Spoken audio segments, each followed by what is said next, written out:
Most students read an entire chapter and then realize they remember almost nothing. This happens not because you're lazy or slow, but because your brain didn't process the information deeply. Reading passively is like trying to hold water in your hands. It slips through quickly. You need a strategy that helps your brain retain what it reads. One major reason for forgetting is the lack of engagement. If you're just reading to get it over with, your brain treats it as unimportant. It doesn't store irrelevant data. Imagine reading your favorite game's instructions versus reading a math textbook. You remember one much more easily. That's because interest creates memory. Another factor is speed. If you read too fast, your brain can't process. If you read too slow, you get bored and distracted. Finding the right pace is key. Try pausing after each paragraph to ask yourself, "What did I just learn?" Lack of repetition also kills memory. If you read something once and never revisit it, your brain deletes it. Think of your memory as a muscle. The more you use it, the stronger it becomes. That's why spaced repetition is such a powerful technique. Environment matters too. Reading while your phone vibrates or music plays with lyrics in the background will decrease retention. Your brain needs silence and focus. You can't memorize anything if you're switching between Instagram and your textbook. Bottom line, if you're forgetting what you read, it's not your fault, but it's your responsibility to fix it, and you can keep reading. Have you ever read a page and realized you weren't paying attention at all? That's because you didn't set a goal. Before reading, always ask, why am I reading this? What am I looking for? Reading with purpose increases focus and helps your brain store the right information. When you have a clear goal, your brain switches into active mode. It starts scanning for answers. If you're reading history, don't just memorize dates. Look for causes, effects, and how events connect. That mental engagement turns reading into understanding. Use questions as anchors. Turn section titles into questions. For example, instead of reading photosynthesis, ask, how do plants make food? Now you're reading to answer that. Your brain will retain the answers because it's solving something, not just scanning. Taking small notes as you read, keywords, arrows, symbols, keeps your brain awake. You don't need full sentences. Even doodles can help. The act of translating words into your own style helps you own the information. Avoid highlighting everything. Highlighting is passive. It makes your brain think it worked, but it didn't. Instead, after reading a page, close the book and try to say what you just learned in your own words. If you can't, reread with more focus. Purposeful reading is like using a map. Without it, you wander and forget. With it, you find exactly what you're looking for and remember it. Your brain is not a filing cabinet. It's a movie studio. If you want to remember what you read, turn words into images. Visualization is one of the most powerful tools for memory, and it makes studying more fun too. When you read about a process, like how blood flows through the heart, picture it like a water slide. Make it colorful, make it move. If a character in a novel is nervous, imagine their hands shaking, their breath speeding up. Your brain remembers pictures more than words. You don't need to be an artist. Even quick mental movies help. While reading, pause and ask, what would this look like as a scene? If you can picture it, you can store it. This turns boring information into experiences. Use metaphors. If you're reading about cell membranes, imagine a nightclub bouncer only letting VIPs in. If you're reading about economic inflation, picture balloons blowing up too fast. Funny or weird images stick better than plain facts. You can even draw. A quick sketch, diagram, or cartoon on the side of your notes can help you recall complex info. Later, when reviewing, that visual cue can trigger the entire concept. Train yourself to see while you read. When you do that, the book stops being just ink on paper. It becomes a living, breathing world in your mind. Writing is memory's best friend.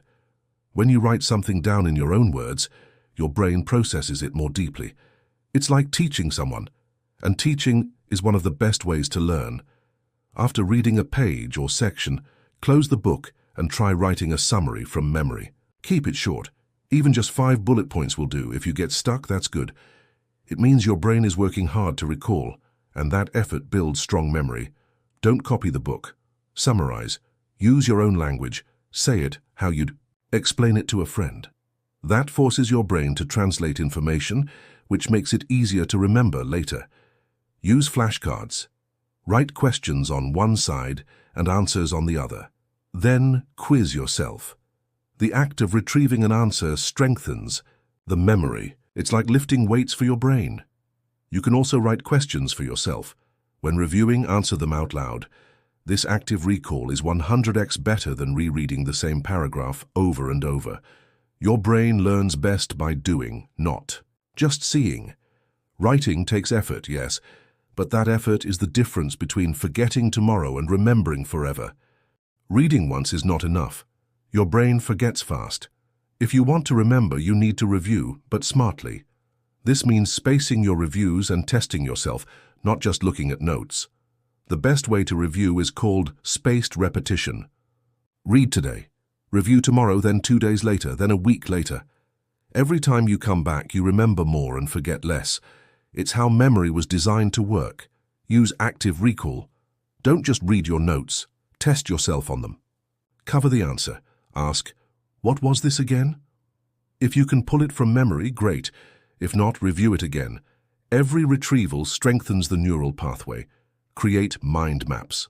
These are visual diagrams that connect ideas. Use colors, arrows, bubbles. It's like building a city of knowledge in your head. This helps your brain organize and retrieve info faster. Keep your reviews short. You don't need to reread entire books. A 10-minute smart review is better than a 1-hour passive reading. Focus on what you don't know, not what you already remember. Review doesn't mean boredom. Make it a game. Challenge yourself. Use apps like Anki or Quizlet. You'll be shocked how much you remember by the end of the week if you stay consistent. Reading aloud activates more areas of your brain. It slows you down and forces you to hear the words, which helps memory. That's why many people remember song lyrics better than history dates. Sound sticks. Try this. After reading a paragraph, pause and say what you learned out loud, as if you're teaching someone sitting next to you. This makes your brain organize and explain the concept. That process is key. Even better, record yourself. Use your phone and explain what you read. Then play it back while walking or before bed. This repetition with your own voice is powerful. Your brain responds more to your voice than any podcast. You can also join study groups. Teaching a friend something you read is one of the fastest ways to remember it. If you can teach it clearly, you know it deeply. If you struggle, you know where to review. Don't be shy. Speaking helps you own what you read. Whisper, explain, sing it if you want. Memory is not just visual, it's physical, verbal, and emotional too. Use your voice. It's a secret weapon most students forget to use.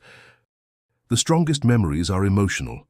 If you can feel something while reading, you'll never forget it. That's why we remember childhood stories better than chemistry formulas.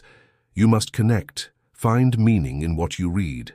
Ask yourself, why does this matter to me? How can I use this in real life? Tie new info to something personal. If you're learning about leadership, think of someone you admire. If you're reading a novel, imagine being the main character. Use stories and emotions. If you're studying history, imagine the fear people felt during war. If you're studying science, think about the wonder of discovering something for the first time. Emotions lock memories in place. Turn reading into an adventure. Set challenges. Can you summarize a page in 30 seconds? Can you explain it using only emojis? Make it fun. The brain loves novelty and rewards effort with memory. Celebrate progress. Every chapter you remember is a win. Reward yourself. Create a playlist for study time. Light a candle. Make reading something you want to do, not something you have. When reading becomes emotional, meaningful, and fun, memory becomes effortless. So now I have a question for you. What's one thing you're going to try the next time you read something important? Is it drawing visuals? Speaking out loud? Using spaced repetition? Comment below and tell me your strategy. Or even better, tell me what's been the hardest thing for you to remember when studying. Let's help each other out. And hey, if this video helped you, drop a like, subscribe for more brain-boosting tips, and hit the bell so you never miss a trick to upgrade your mind. See you in the next one. And remember, You don't need a genius brain, you just need the right method. Let's train your mind together.